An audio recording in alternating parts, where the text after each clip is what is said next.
22, versículos del 1 al 6. Lucas 22, del 1 al 6, el título de este sermón es Un corazón que se alejó de Cristo. Dígale al que está a su par, dígale al que está a su lado, un corazón que se alejó de Cristo. Un corazón que se alejó de Cristo. Así que leemos la palabra del Señor en Lucas capítulo 22, versículos del 1 al 6. Ustedes por favor síganme con su vista. Dice así: Estaba cerca la fiesta de los panes sin levadura, que se llama la Pascua, y los principales sacerdotes y los escribas buscaban cómo matarle, cómo matar a Jesús, porque temían al pueblo. Y entró Satanás en Judas, por sobrenombre Iscariote, el cual era uno del número de los 12 discípulos. Y éste fue y habló con los principales sacerdotes y con los jefes de la guardia de cómo se lo entregaría. Ellos se alegraron y convinieron en darle dinero, y él se comprometió y buscaba una oportunidad para entregárselo a espaldas del pueblo. Oremos. Señor, en esta tarde, Padre amado, te damos gracias por la oportunidad que nos das de estar en este lugar para escuchar tu palabra. Gracias, Señor, porque tenemos libertad en este país de abrir nuestras Biblias, leer tu palabra, meditar en ella, practicarla. Gracias, Señor, por tus misericordias que son nuevas cada mañana y porque tú, Señor, has transformado nuestros corazones. El día de hoy, mientras leemos tu palabra, nos damos cuenta de un personaje, de Judas, quien se alejó de ti. Señor, esta tarde oro, mi oración es que tú hables a nuestros corazones, más que a nuestro intelecto, más que a nuestras mentes. Habla, Señor, a nuestros corazones y haz que nuestros corazones sean corazones de carne, receptivos, Señor, a la voz del Espíritu Santo. Transfórmanos, Señor, y haznos amar a Jesús sobre todas las cosas. Gracias por tu palabra, te agradecemos en el nombre de Jesús. Amén y amén.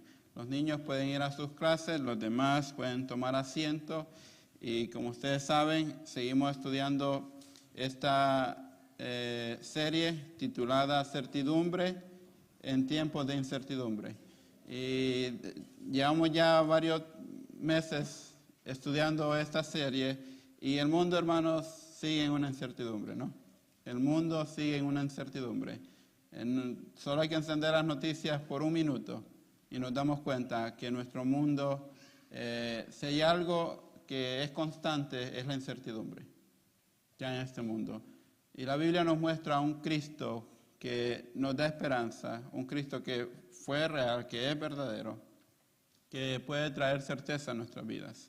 Así que mientras predicamos esta serie titulada Certidumbre en tiempos de certidumbre, hemos visto que a lo largo de este evangelio de Lucas, una y otra vez, Lucas nos presenta a Jesucristo como el Hijo de Dios, el Mesías prometido y el único Salvador del mundo. Cada milagro, cada enseñanza y cada encuentro con las personas ha servido para fortalecer nuestra confianza en Él. Sin embargo, a medida que nos acercamos al final del Evangelio, el enfoque cambia. No sé si usted se ha dado cuenta, pero el enfoque cambia de presentar a Jesús como el Salvador, como el Mesías, como el prometido. Y Lucas como que nos lleva a enfocarnos en la respuesta de las personas al llamado de Jesús. Y el día de hoy vamos a ver, por lo menos, hay tres personajes. Están los líderes religiosos, está Judas y está Satanás. Y vamos a ver cómo uno de ellos en particular responde a Jesús. Y es Judas, cómo Judas responde al llamado de Jesús. Lucas, a medida que nos acercamos al final de este evangelio, él cambia el enfoque. Lucas ya no solo nos muestra quién es Jesús, sino también cómo responden los hombres ante él. Algunos lo reciben con fe, otros lo rechazan abiertamente, como los líderes religiosos, y algunos, como Judas, se alejan de él mientras aún parecen ser sus seguidores. Y esto es lo interesante de este pasaje, que Judas, parece ser uno de los seguidores de Jesús, pero lentamente su corazón se aleja de Cristo. Y es por eso que el título de este pasaje, un corazón que se aleja de Cristo. Judas comió en la misma mesa con Jesús, anduvo por casi 3 años con Jesús, vio sus milagros, vio cómo alimentó a 5,000 personas, vio cómo liberó personas de demonios. Judas vio cómo resucitó a Jesús, a un muerto, a Lázaro, lo trajo a vida. Judas era el tesorero del equipo, era quien tenía el control de la bolsa, ¿no? Y parece que es uno como de los seguidores de Jesús, como discípulos de Jesús. Sin que muchos lo comprendieran, Esta también, quiero darle un poco más del contexto. Al llegar a Lucas 22, entramos en la última semana antes de la crucifixión. Ustedes tengan en contexto eso también. La última semana antes de la crucifixión. La celebración de la Pascua está por comenzar, una fiesta que recordaba la liberación de Israel de la esclavitud en Egipto mediante la sangre de un cordero. Sin que muchos lo comprendieran, el verdadero Cordero de Dios estaba a punto de ofrecer su vida para liberar a los pecadores de una esclavitud mucho más profunda que la esclavitud del pecado. Mientras Dios estaba llevando a cabo su plan perfecto de redención, también se desarrolla una conspiración para entregar a Jesús a la muerte. En este pasaje encontramos tres personajes principales: los líderes religiosos, movidos por el odio; Satanás, buscando destruir la obra de Dios; y Judas Iscariote, uno de los 12 discípulos, quien decide entregar al maestro por unas cuantas monedas de plata. Mientras observamos la caída de Judas, escuchen bien, mientras observamos la caída de Judas, también veremos la fidelidad de Dios, quien sigue llevando adelante su plan de redención. En medio de la incertidumbre humana, podemos tener la certeza de que Dios cumple sus propósitos y llama a los pecadores al arrepentimiento. Dios llama al pecador al arrepentimiento. Y aunque veamos algo que es malo y pensemos, ¿cómo es posible que esto ocurra aquí en la tierra? ¿Cómo es posible que esto ocurra si Dios es, y ustedes pongan en la línea? La verdad es que Dios sigue estando en control y Él cumplirá sus propósitos a pesar del mal. Así que esta tarde quiero que veamos en este pasaje tres verdades. Número 1, un corazón que rechaza a Cristo a pesar de la verdad. Un corazón que rechaza a Cristo a pesar de la verdad. Número 2, un corazón que abre la puerta al pecado y al enemigo. Eso lo vamos a estar viendo también. Un corazón que abre la puerta al pecado y al enemigo. Y por último, un corazón que cambia a Cristo por las cosas temporales. Un corazón que cambia a Cristo por las cosas temporales. Comencemos entonces con un corazón que rechaza a Cristo a pesar de la verdad. Lucas capítulo 22, versículos 1 y 2. Vayan a su Biblia. Lucas 22, 1 y 2. Dice así: estaba cerca la fiesta de los panes sin levadura, que se llama la Pascua. Y los principales sacerdotes y los escribas buscaban cómo matarle, porque temían al pueblo. Ahora, temían al pueblo. ¿Qué es lo que está pasando? Jesucristo está compartiendo el Evangelio. Él sigue compartiendo el mensaje de salvación a las personas. Y en este tiempo, una semana antes de la crucifixión, si ustedes se van al capítulo 21, versículos 38, 21-38, dice: y todo el pueblo venía a él por la mañana para oírle en el templo. Y todo el pueblo venía a él por la mañana para oírle en el templo. ¿Qué es lo que estamos leyendo? Que el pueblo venía a escuchar a Jesús. El pueblo tenía hambre de él, tenía interés de escucharlo, tenía interés de saber lo que él tenía que decir para ellos. Así que había un pueblo que estaba siguiendo a Jesús. Y los líderes religiosos, ellos querían matar a Jesús, pero temían al pueblo. Querían deshacerse de Jesús, querían eliminarlo, pero temían al pueblo. Ellos tenían más temor del pueblo que temor de Dios. La Pascua no es una simple referencia cronológica en este pasaje. Es una declaración cargada de significado teológico. La Pascua, hermanos, era la celebración más importante del calendario judío. Si ustedes van a Éxodo capítulo 12, pueden aprender un poco más de dónde viene esto, de dónde proviene, qué es lo que significó para el pueblo judío. Y es que cada año el pueblo recordaba cómo Dios había rescatado a Israel de la esclavitud en Egipto, mediante la sangre de un cordero sin defecto. Cuando el ángel de la muerte pasó por la tierra, las casas marcadas con la sangre del cordero fueron preservadas. Esa sangre había sido una sombra que apuntaba a una realidad mucho más grande. El pueblo judío, esclavo de Egipto, Dios les dice, sacrifiquen un cordero, manchen con su sangre las puertas de sus casas, y de esta manera va a preservar la vida de ustedes, la vida de los primogénitos. El ángel destructor pasó, y cuando miraba la sangre en esa puerta, el ángel simplemente pasaba. Y donde no estaba esa sangre en la puerta, el ángel acababa con la vida de los primogénitos de ese hogar, con la vida de muchos de los egipcios. Y entonces el Señor liberó a esta nación de la esclavitud. Y ellos siguieron celebrando lo que es la Pascua, ¿no? La liberación del pueblo de la esclavitud en la tierra de Egipto. Ahora, siglos después, Jerusalén estaba llena de peregrinos que habían venido a celebrar aquella liberación. Tengan eso en mente, ellos vienen a celebrar una liberación que ocurrió siglos antes. Nada que ver con Jesús. Ellos simplemente están celebrando la liberación de su pueblo, de los egipcios, la Pascua, que era sacrificar un cordero puro, limpio, pusieron su sangre en la puerta para que el ángel destructor no destruyera la vida de ellos, preservara la vida de ellos. Así que siglos más tarde, Jerusalén estaba llena de peregrinos que venían a celebrar aquella liberación. Sin embargo, muchos no comprendían que el verdadero Cordero de Dios estaba en medio de ellos. Mientras los sacerdotes preparaban miles de corderos para ser sacrificados en el templo, Dios estaba preparando el sacrificio definitivo para la humanidad. Como había dicho Juan el Bautista al comienzo del ministerio de Jesús, en Juan 1:29, he aquí el Cordero de Dios que quita el pecado del mundo. Es lo interesante de este pasaje, que mientras unos están preparando corderos para ofrecerlos para el perdón de sus pecados, Dios ya está preparando el Cordero que quita el pecado del mundo.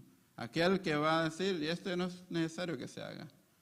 Si ustedes ponen su fe en Jesús, Él quita el pecado de ustedes, Él quita mi pecado, Él quita el pecado del mundo. La Pascua ya no apuntaba simplemente a la salida de Egipto, apuntaba a la cruz de Cristo. Lucas cambia inmediatamente ese enfoque de la celebración al corazón de los líderes religiosos. Si ustedes se van al versículo 2, vayan al versículo 2. Lucas comienza hablando de la Pascua, que se acerca la Pascua, y ahora él nos dice, y los principales sacerdotes y los escribas buscaban cómo matarle. Lucas acá está revelando el corazón, el odio que tenían en el corazón de estos líderes religiosos. Ellos querían deshacerse de Jesús. Y es lo irónico de este pasaje, porque los líderes que eran llamados a hablar del Mesías, eran llamados a hablar del que venía a salvar al mundo, esos líderes estaban ciegos y querían deshacerse de aquel que venía a liberar al mundo de pecados. Los líderes que eran preparados para detectar de que este hombre llamado Jesús había cumplido con las profecías que se hablaban de él, estos mismos están preparándose para deshacerse de él. Y Lucas revela que en el corazón de ellos había odio. Ellos querían deshacerse de Jesús. Ellos querían eliminar a Jesús. Versículo dice, y los principales sacerdotes y los escribas buscaban cómo matarle porque temían al pueblo. Qué contraste tan impresionante. Mientras el pueblo se preparaba para adorar a Dios, los líderes espirituales estaban planeando asesinar al Hijo de Dios. Aquellos hombres que debían conducir a Israel hacia el Mesías eran precisamente quienes conspiraban para eliminarlo. Y hermanos, esta conspiración no comenzó de la noche a la mañana, sino que duró durante mucho tiempo, durante el ministerio de Jesús. Cada milagro que él realizó, cada enseñanza que él pronunció, cada confrontación que él hizo con estos líderes religiosos, solo aumentó su odio contra él. Recuerdan que Jesús los enfrentó y él les decía, hipócritas, generación de víboras, ustedes son tumbas blanqueadas. Los confrontó. Ahora, los confrontó porque él quería restaurarlos. Él los confrontó porque él quería que ellos vieran en la mentira en la que estaban. Él los confrontó porque él quería que ellos vieran que la religión no salva, sino que Cristo es el que salva. No es cuántos años yo llevo estudiando teología, sino cuánto amor yo tengo por Jesús. Jesús quería transformarlo. Y eso es lo bueno de Jesús, que Él nos confronta con el fin de transformarnos, con el fin de renovar nuestras vidas, de cambiar nuestras vidas. A veces uno confronta con otros fines, pero Dios, en su amor tan grande, Él nos confronta para transformarnos, para cambiarnos. El rechazo a Cristo no es principalmente un problema intelectual, es un problema del corazón. El rechazo a Cristo no es principalmente un problema intelectual, es un rechazo del corazón. ¿Y por qué les digo esto? Porque estos líderes religiosos habían visto suficiente para creer. Habían visto suficiente para creer, pero no lo hicieron. Muchas personas piensan que si vieran un milagro, creerían en Jesús. Pero estos hombres vieron innumerables milagros, escucharon al mejor predicador que jamás ha existido, presenciaron ciegos que recibían la vista, paralíticos que caminaban, leprosos que eran limpiados y muertos que resucitaban. Imagínense. Y ustedes dirían, seguramente que van a creer. No.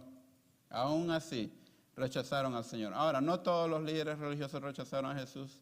La Biblia habla de algunos de ellos que vinieron, ¿no? Como Nicodemo, que viene delante de Jesús, y otros que más adelante, dentro de estos líderes, a propósito, está también Saulo, que es Pablo, y luego vamos a aprender de Pablo que él llegó y ese celo que tenía por destruir la iglesia lo convirtió en un celo por expandir la iglesia del Señor. Y entonces no todo el trabajo es en vano. Dios quiere alcanzar a todos, mas no todos vienen al Señor. ¿Por qué? Por el problema que tenemos en el corazón. El corazón humano puede endurecerse tanto que ni siquiera la evidencia más clara produce arrepentimiento. Y con esto tenemos que tener cuidado, hermanos, de endurecer nuestro corazón a tal punto que nada parece entrar en nuestro corazón. ¿Por qué rechazaron a Cristo? Por lo menos podemos ver tres cosas por las cuales los líderes religiosos rechazaron a Cristo. Número uno, podemos hablar de orgullo. Ellos tenían mucho orgullo. Su orgullo era tan grande porque Jesús desenmascaró su falsa espiritualidad y expuso que buscaban la aprobación de los hombres más que la gloria de Dios. Segundo, su envidia. La multitud seguían a Jesús y escuchaban sus enseñanzas con asombro, mientras la influencia de los líderes religiosos disminuía. Y por último, ellos odiaban a Jesús, querían hacerse de él por el amor al poder, por el amor al poder. No estaban dispuestos a perder su posición, sus privilegios y el reconocimiento que recibían. Juan resume su condición diciendo: amaron más la gloria de los hombres que la gloria de Dios. Juan 12:43. Los líderes religiosos amaron más la gloria de los hombres que la gloria de Dios. Lucas agrega un detalle revelador. ¿Por qué querían eliminar a Jesús? Capítulo 22, versículo 2 dice: y los principales sacerdotes y los escribas buscaban cómo matarle, pero temían al pueblo. Este es un detalle muy interesante, muy revelador. Ellos temían al pueblo. ¿Han notado, se han dado cuenta? Los líderes religiosos, los principales, ellos no temían a Dios, ellos temían al pueblo. Y este es un síntoma, escuchen bien, este es un síntoma de un corazón que se está alejando de Dios. Cuando nosotros tememos más a los hombres que a Dios, cuidado, cuidado. Este es un síntoma de que nos estamos alejando de Dios. Ellos no temían a Dios, temían perder el control sobre la gente. Este es uno de los síntomas de un corazón alejado de Dios. Temían perder el control de la gente. El temor de los hombres reemplazó el temor del Señor. Las decisiones dejaron de ser guiadas por la verdad y comenzaron a ser controladas por la conveniencia. Las decisiones dejaron de ser guiadas por la verdad y comenzaron a ser controladas por la conveniencia. Hay una gran advertencia para nosotros en este pasaje. Estos hombres eran profundamente religiosos, conocían el Antiguo Testamento, enseñaban en las sinagogas, dirigían las ceremonias del templo y dedicaron toda su vida a su religión. Sin embargo, estaban perdidos, tenían mucho conocimiento intelectual, pero el corazón de ellos estaba lejos de Dios. Ahora ustedes dirán, qué mal por esos hombres. Mirémonos en el espejo y preguntémonos, ¿dónde estamos nosotros? ¿Amo al Señor Jesucristo con todo mi ser y todo mi corazón o simplemente lo estoy buscando porque tengo un interés intelectual? Preguntémonos, ¿no? ¿Dónde estamos nosotros?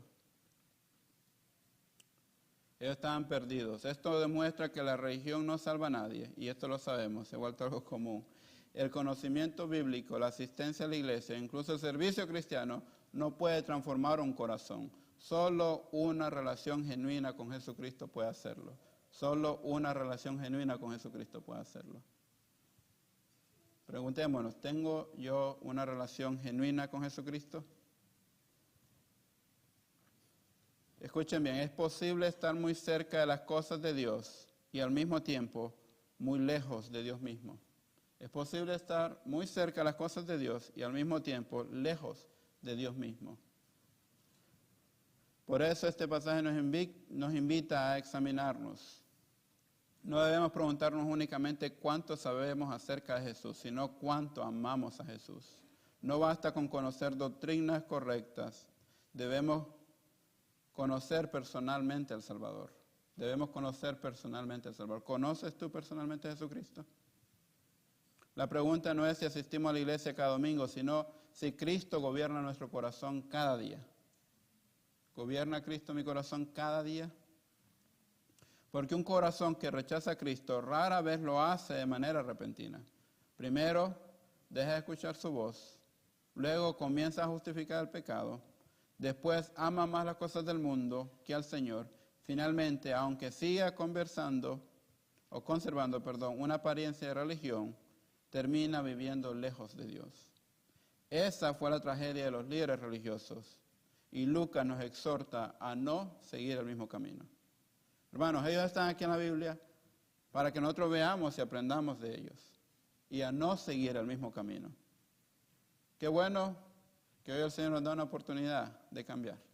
El Señor nos dice hoy, mira, este es un ejemplo que está en la Biblia. No sigas ese camino. No sigas ese camino. Tú tienes la oportunidad de cambiar. En segundo lugar, y hablamos de los líderes religiosos, los principales. En segundo lugar, vemos este pasaje, un corazón que abre la puerta al pecado y al enemigo. Vayan a sus Biblias a Lucas 22, 3.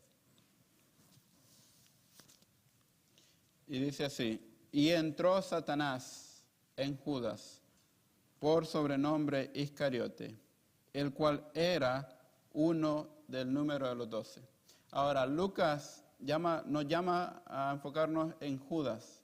¿Quién era Judas? Era uno del número de los 12 discípulos de Jesús. Lucas no era un fariseo, Lucas no era un escriba, Judas. Judas no era un fariseo, Judas no era un escriba, Judas no era un líder religioso, Judas no era un enemigo público de Jesús. ¿Quién era Judas? Era uno de los 12, era uno de ese círculo que estuvo cerca de Jesús, muy cerca de Jesús. Pero el versículo 3 dice que Satanás entró en Judas, por sobrenombre Iscariote, el cual era uno de los 12. Judas, en este momento, vemos que se convierte en un instrumento mediante el cual se llevará a cabo la traición del Señor Jesucristo. Judas se convirtió en un instrumento de Satanás. Nosotros oramos, Señor, haznos un instrumento en tus manos. No queremos ser instrumentos de Dios. Judas aquí se convierte en un instrumento de Satanás. Lo primero que Lucas quiere que notemos es quién era Judas. Él añade un detalle que parece sencillo, pero está lleno de significado, el cual era uno del número de los 12. Judas no era un fariseo, un escriba, un enemigo externo. Era uno de los discípulos escogidos por Jesús. Escogido por Jesús. Había caminado junto al Señor durante casi 3 años. Había escuchado el sermón del monte. ¿Recuerdan el sermón del monte? Bienaventurados, las bienaventuranzas. Él había presenciado la alimentación de los 5,000, visto a los ciegos recuperar la vista, observado a los demonios huir con una sola palabra de Cristo y contemplado cómo Jesús resucitó a Lázaro entre los muertos. Incluso había sido enviado junto con los demás discípulos a predicar el reino de Dios. Sin embargo, toda esa cercanía externa nunca produjo una verdadera transformación interna. Y ese es el problema de un corazón que se aleja de Dios. El problema de un corazón que se aleja de Dios es que el corazón no lo podemos ver nosotros. Pero Dios conoce nuestros corazones. Y aunque Judas aparentaba ser un buen cristiano, por dentro él estaba muy lejos de Dios. Estaba muy lejos de Jesús. Aunque era quizás muy disciplinado de seguir a Jesús donde fuera que él fuese, por dentro sus intenciones eran otras. Hermanos, ¿cómo está nuestro corazón? ¿Cómo está nuestro corazón? Esta es una de las advertencias más serias de todo el Nuevo Testamento. Escuchen bien, es posible tener una gran cercanía con las cosas de Dios sin haber nacido de nuevo. Es posible tener una gran cercanía a las cosas de Dios sin haber nacido de nuevo. ¿Qué quiero decir con esto? Es posible que estemos estudiando teología, es posible que esté involucrado en las misiones, es posible que esté involucrado en la escuela dominical, que asista todos los domingos a la iglesia, ser muy religioso de todas las cosas. Pero si no tengo una relación personal con Cristo, estoy lejos de Él. Estoy lejos del Señor. Una persona puede asistir fielmente a la iglesia, participar en ministerio, estudiar teología, conocer la Biblia e incluso ocupar posiciones de liderazgo y aún así tener un corazón que nunca ha sido regenerado por el Espíritu Santo. Y eso es lo que tenemos que tener, un corazón regenerado por el Espíritu Santo, un corazón que depende de Jesús todos los días. Cuando un creyente peca, lo primero que viene a su corazón es la necesidad del arrepentimiento, de pedir perdón, de volver a esa comunión con Dios. Para mí eso es un fruto de un creyente. Cuando un creyente peca, lo primero que quiere hacer es volver a la comunión con su Dios, con su Padre, y pedir perdón. Si usted peca y le da igual, y sigue haciendo lo mismo, y sigue haciendo lo malo, para mí, ese es un fruto de alguien que no ha sido regenerado por el Espíritu Santo. Si no hay fruto de arrepentimiento, me temo que esa persona tiene que examinar su vida y ver si está en la fe. Ahora, yo no lo digo a esa persona, usted está perdido, bla, bla, bla. Eso, el Espíritu Santo lo convence a uno. Me convence a mí, lo convence a usted de pecado. Ahora bien, ustedes se estarán preguntando, ¿qué significa que Satanás entró en Judas? ¿Cómo es que Satanás entró en Judas? ¿Quiere decir que Satanás entró en Judas y lo obligó a entregar a Jesús? No. No significa eso. Escuchen, entró en Judas. Entró en Judas.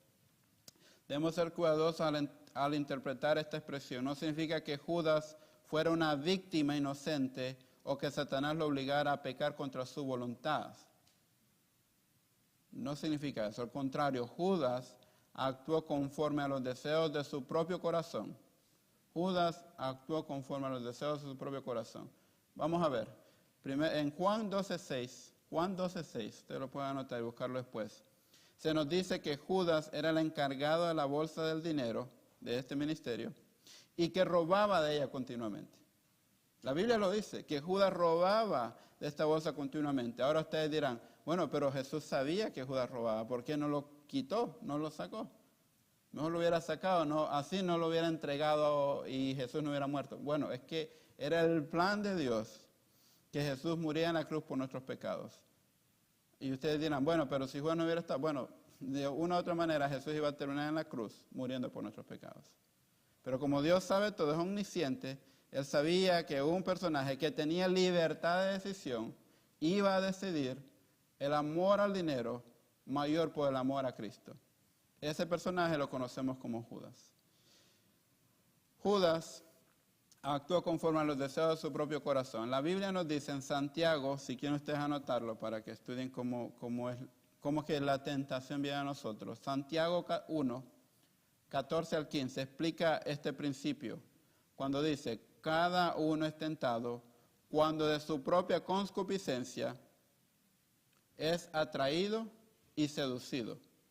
Entonces la concupiscencia es una tendencia desordenada hacia el pecado. Eso es la concupiscencia, una tendencia o una influencia desordenada hacia el pecado. Eso es la concupiscencia.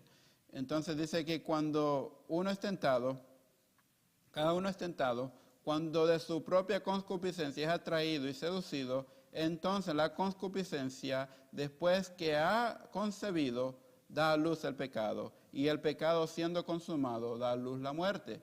En pocas palabras, el pecado produce muerte, pero la persona no cae a este punto de la noche a la mañana. Judas, en Juan 12:6, nos dice que era uno de los 12 discípulos de Jesús, pero era el encargado de la bolsa, el tesorero del equipo. ¿Y qué hacía? Dice que robaba constantemente de la tesorería del equipo. Judas tenía avaricia en su corazón. Tenía avaricia en su corazón. Y esta avaricia se convirtió en hipocresía, ¿Por qué? Porque yo no seguía a Jesús por amor, sino que lo seguía por interés. Entonces era una persona hipócrita. La hipocresía endureció su conciencia. Finalmente su corazón quedó completamente disponible para los propósitos del enemigo. En pocas palabras, Judas se estaba preparando para ser utilizado por Satanás. Cuidado cuando pensamos que tenemos pecados ocultos que nadie ve y que no importa, son pecados pequeños. Es una mentira blanca, dicen por ahí, ¿no? O esto no es mucho, de todas maneras me pertenece. O tenemos amargura en nuestro corazón y guardamos esa amargura y decimos, no es malo, esa persona se lo merece. Cuidado, hermanos, cuando tenemos esas cosas que nosotros mismos que son sencillas y las guardamos en nuestro corazón. Porque eso es una concesión al pecado y poco a poco eso va tomando terreno en nuestro corazón y podemos ser utilizados por Satanás para destruir la obra de Dios. Judas tenía libertad y él decidió ser un instrumento de Satanás. El pecado nunca permanece pequeño. Dígale al que está a su lado, el pecado nunca permanece pequeño. Es una mentirilla blanca, dicen por ahí, no es una mentira que no hace daño. No, esa mentira se puede convertir en un gran problema más adelante. Es un gran pecado. Así que ustedes van a ver el partido de fútbol, díganle a su esposa, ¿voy a ver el partido de fútbol? Digan la verdad. O digan, no vine porque no quería venir. No digan que no vine porque estaba enfermo o qué sé yo. No. Seamos honestos, seamos transparentes. Siempre el pecado nunca permanece pequeño. Siempre, escuchen bien, el pecado y la manera en cómo lo explica Santiago lo explica como cuando ustedes van a pescar. No sé si han ido a pescar. Y tienen la caña de pescar.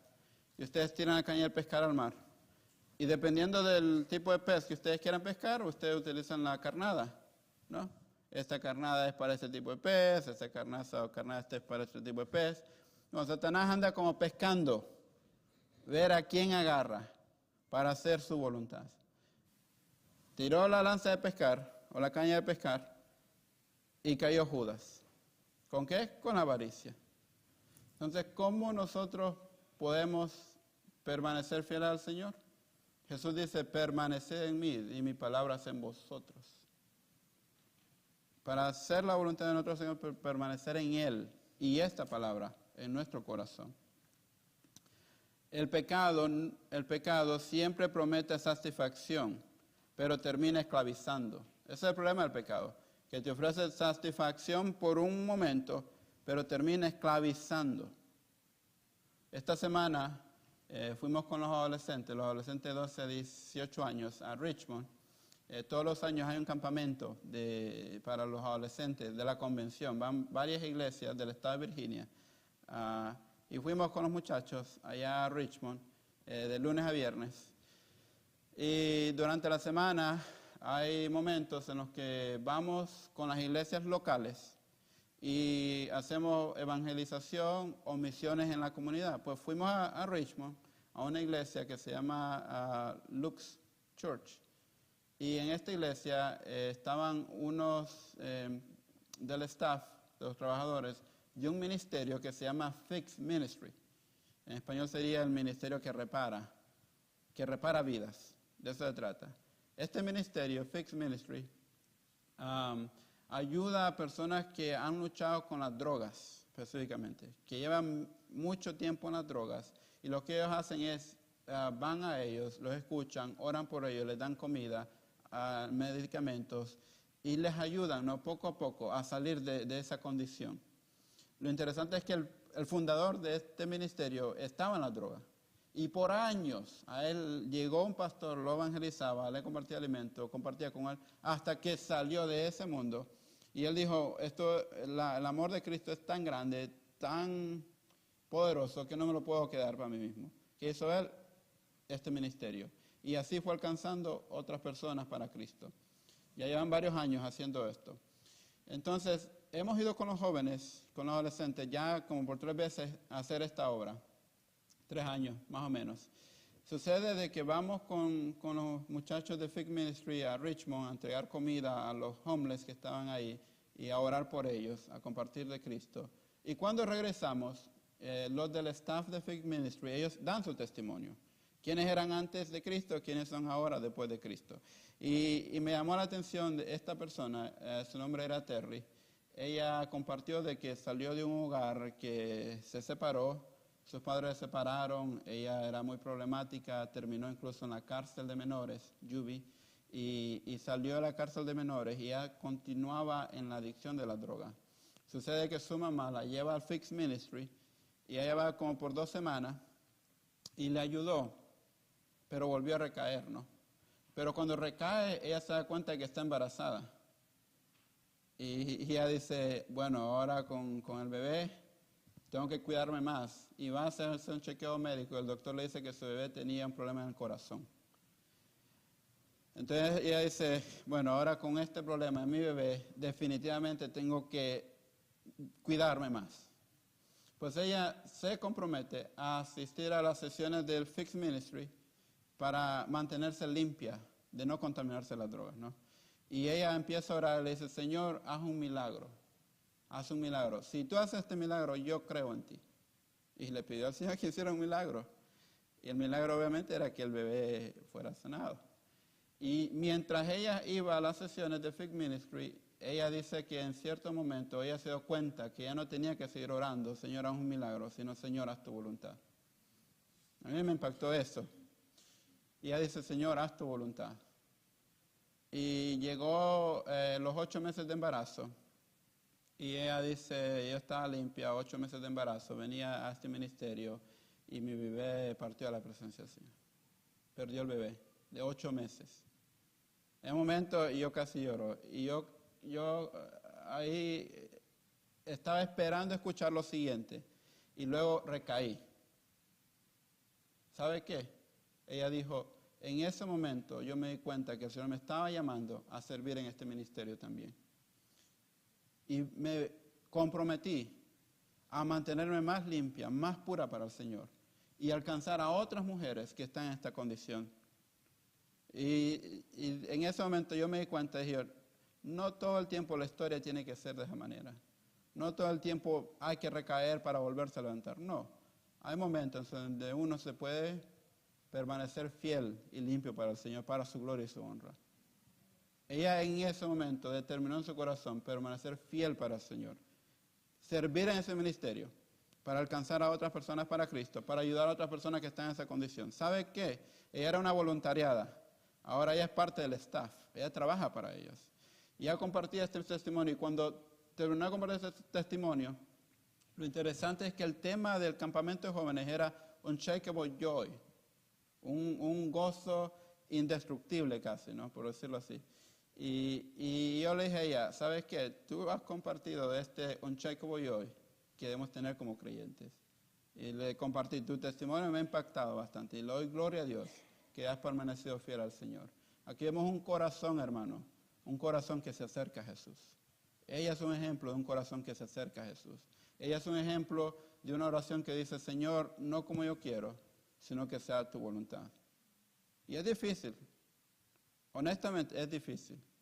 Llegar a esa madurez espiritual es difícil. Solo con la ayuda de Dios podemos llegar ahí. Con mis propias fuerzas, no puedo.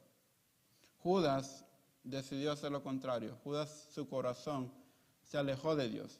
Llegó un momento, en inglés dice un crossroad, un momento donde él tenía que tomar una decisión. O entrego a Jesús, o muero a mi avaricia y sigo al Maestro.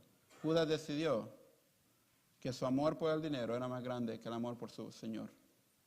Y la Biblia nos dice que él eventualmente iba a entregar al Señor Jesús. Así que aquí vemos un corazón que abre la puerta al pecado y al enemigo. Ahora, por último, hermanos, vemos un corazón que cambia a Cristo por las cosas temporales. Un corazón que cambia a Cristo por las cosas temporales. Lucas 22, 4 al 6. Miren lo que dice, Lucas 22, 4 al 6. Y está hablando de Judas, fue y habló con los principales sacerdotes y con los jefes de la guardia de cómo se lo entregaría. Ellos se alegraron y convinieron en darle dinero. Y Judas se comprometió y buscaba una oportunidad para entregar a Jesús a espaldas del pueblo. ¿Qué es lo que vemos acá? Que lo que comenzó en el corazón de Judas, ahora lo lleva a la práctica. El pecado no simplemente se queda en nuestras mentes, marinándolo ahí. No. El pecado eventualmente lo llevaremos a la práctica. Si no hay arrepentimiento, si no llevamos ese pensamiento cautivo en ese momento al señorío de Cristo, ese pecado, hermano, va a influir en nuestra vida y se va a consumar. Entonces, cuando un pensamiento viene a nuestra mente, ahí mismo eliminémoslo. Yo tengo pensamientos que no son puros a veces. ¿Sabe qué? En ese momento, Señor, este pensamiento no es puro.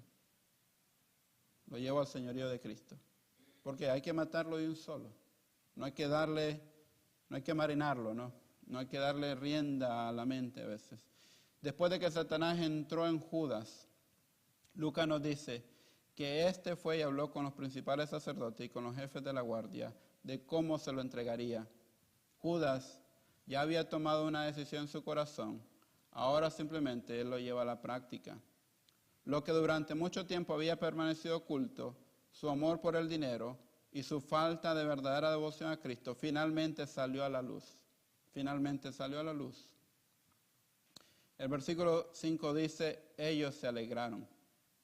Es sorprendente que los líderes religiosos se alegraran.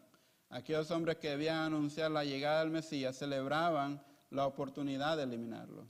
¿Cómo estaban distorsionadas sus mentes, no? Pero también es sorprendente que Judas aceptara el trato. El precio fueron 30 piezas de plata, que en aquel tiempo era el precio de un esclavo. El Hijo eterno de Dios, el Rey de Reyes, Señor de Señores, fue valorado como el precio de un esclavo. Interesante, ¿no? Esto es otra profecía que estaba cumpliendo también. Zacarías 11, 12 al 13. Sin embargo, el problema no fueron las 30 monedas, el problema fue el corazón de Judas. Las monedas simplemente revelaron lo que él realmente amaba. Jesús había enseñado mucho antes, porque donde esté vuestro tesoro, ahí estará también vuestro corazón. Judas demostró que su tesoro nunca fue Cristo. Mientras los demás discípulos dejaron las redes de pescar, negocios y comodidades para seguir al Señor, Judas estuvo dispuesto a abandonar al Señor para obtener una ganancia temporal. Esta es una de las grandes tragedias del pecado. Siempre intercambia lo eterno por lo temporal. El pecado nos dice, mira, esto está agradable, hazlo. La eternidad, ¿quién sabe si eso existe? ¿Quién sabe si eso es verdad? ¿Quién sabe si eso es verdad? Cuando vienen pensamientos así, yo digo, ¿cómo no creer en una eternidad? Cuando vemos a nuestro alrededor la creación de Dios, vean la creación de Dios por un momento. Ustedes se van a dar cuenta, claro que hay vida después de esto. Claro que hay una eternidad.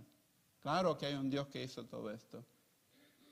La imaginación que uno tiene, la inteligencia que Dios ha puesto en nosotros, las habilidades y todo apunta a una eternidad, no apunta a algo temporal.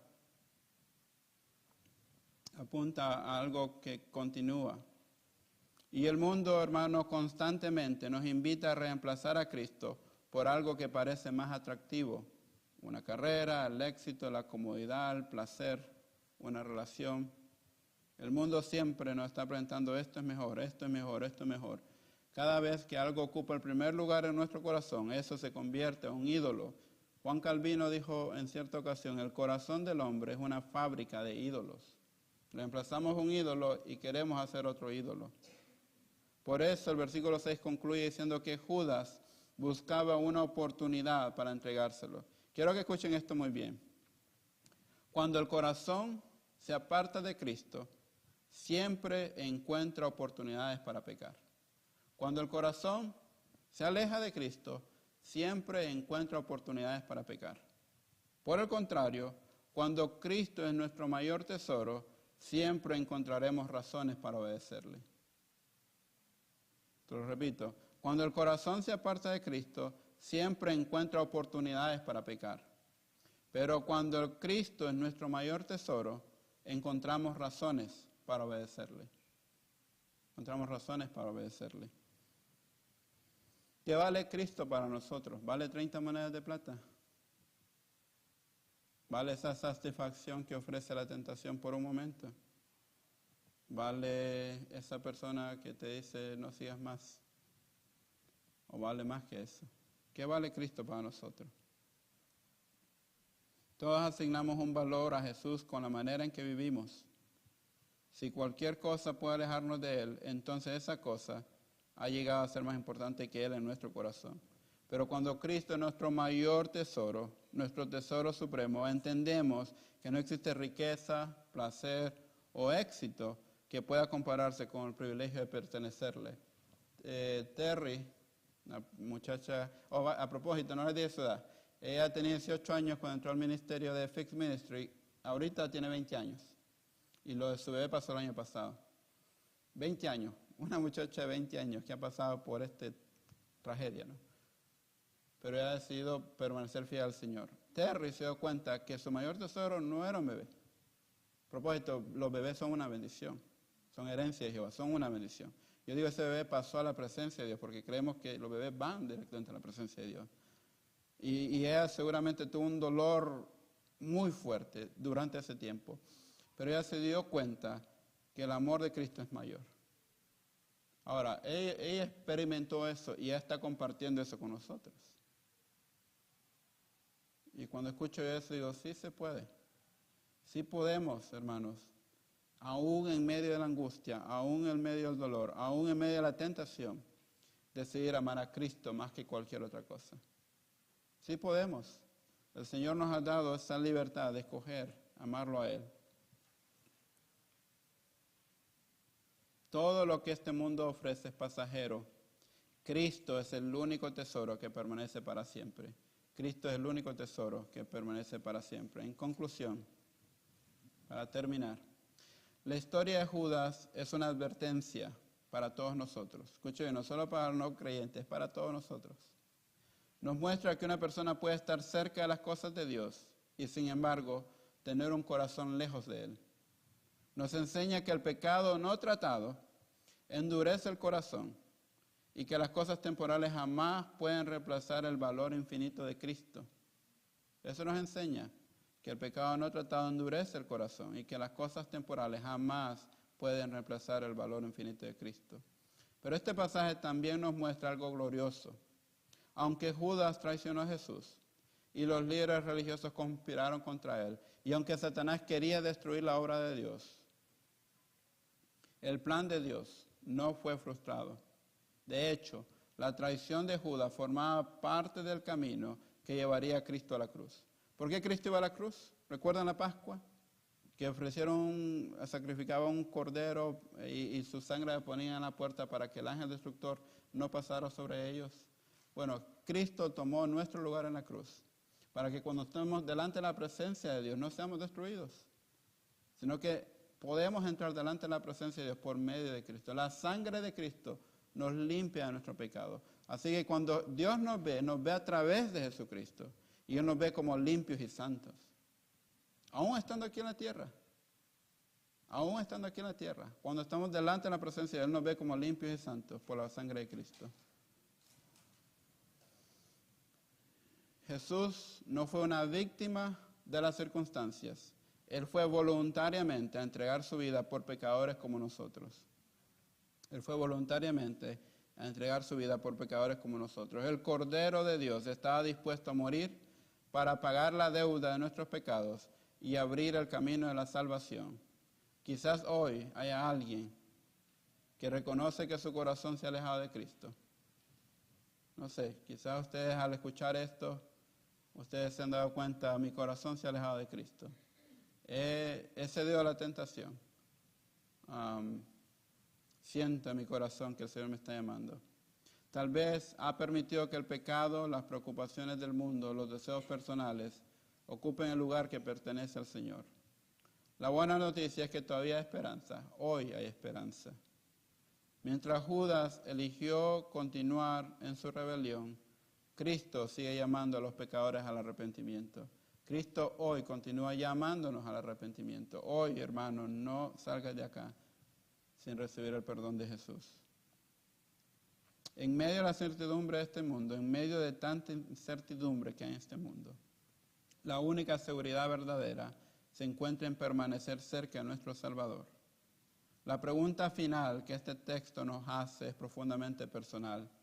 ¿Está nuestro corazón acercándose cada día más a Cristo o lentamente se está alejando de Él? Cuando escuché el testimonio de Terry, yo me lo apliqué a mí y dije yo, ¿qué acerca de mí?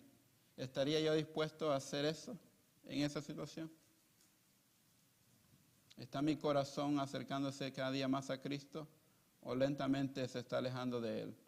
Hoy es el día para volver a Cristo. Él recibe a todo aquel que viene a Él con un corazón arrepentido. No cambies a Jesús por algo que no puede salvarte. Corre a la cruz, confía en el Salvador y encuentra en Él la certeza que permanece firme aún en los tiempos más inciertos. Oremos. Padre, en esta tarde hemos escuchado, hemos visto de un corazón que se aleja de ti. Lamentable escuchar de cómo alguien puede rechazar tanto amor, tanta gracia, tanto perdón. Y queremos que todas las historias sean como la historia del hijo pródigo, en donde alguien se aleja de ti y luego viene corriendo arrepentido para ser recibido en la casa del Padre. Pero lamentablemente no todas las historias son de esa manera. Algunos deciden alejarse de ti, Señor. Padre, en esta tarde nuestra oración es que hoy, si hay alguien que se ha alejado de ti, lo reconozca. Que hoy, si hay un corazón lejos de ti, Señor, lo reconozca.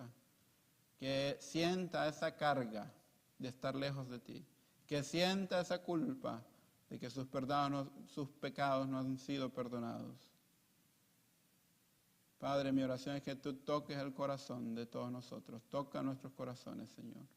Revela aquello que está en nuestros corazones, aquello que no es limpio, aquello que es impuro, aquello que no te glorifica, Señor. Revélalo, sácalo a luz, para que podamos arrepentirnos y servirte con todo nuestro ser. Si nuestra oración es que en este día aquella persona que no ha entregado su corazón a Cristo lo haga.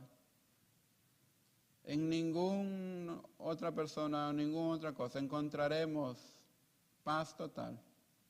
Encontraremos ese gozo sobrenatural, esa paz sobrenatural, ese gozo que solo tú nos puedes dar, Señor. Que aún en momentos de tragedia, de dolor, difíciles, Señor, tus fuerzas, tu gozo, Señor, nos sustenta. Mi oración es que podamos todos experimentar tu gozo, Señor. Que podamos experimentar tu gracia, que podamos experimentar tu perdón. ¿Por qué dejarlo para otro día? Mi oración es que hoy, Señor, vengamos a tus pies y estemos a cuentas contigo. Gracias por tu palabra, gracias porque tú nos das la oportunidad de ver lo que pasó con Judas, con los líderes religiosos, pero también de entender de que Jesús sigue llamando al arrepentimiento, de que tu brazo no se ha cortado, por el contrario, tú nos sigues dando una oportunidad, Señor. Así que en esta tarde, Señor, mi oración es que vengamos a ti. Que nuestro corazón, si ha estado lejos, hoy comience a acercarse a ti, Señor. Que hoy sea un punto de inflexión. Que hoy sea el día que yo decido seguir a Cristo. Que hoy sea el día que yo decido amar a Cristo sobre todas las cosas. Que hoy decido el día de seguir y amar a Cristo sobre ese pecado. Ayúdanos, Señor, en el nombre de Jesús. Amén y amén.